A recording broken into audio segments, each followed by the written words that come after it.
This morning, state leaders are working to reduce gun violence across the greater New Haven area. Channel 3 Eyewitness reporter Olivia Schuler is live this morning from West Haven. Olivia, good morning. What can people expect of today's announcement?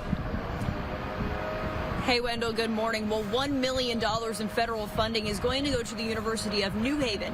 Now, with that money, they're looking to strategize different ways to decrease gun violence in the area. Now, the Henry C. Lee Institute of Forensic Sciences at UNH's campuses will gather gun violence data. With the funding, that money will also support adding more staff and will bolster the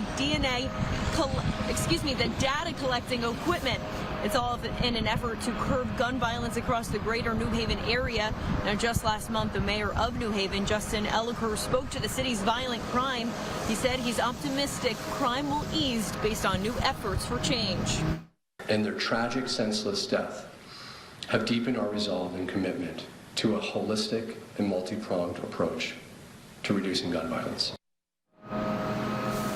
Senator Blumenthal will be here to make that announcement in their efforts to decrease gun violence at 10:30 this morning here at the University of New Haven campus. We're reporting live in West Haven. Olivia Schuler, Channel 3 Eyewitness News. All right, thanks, Olivia. Now it's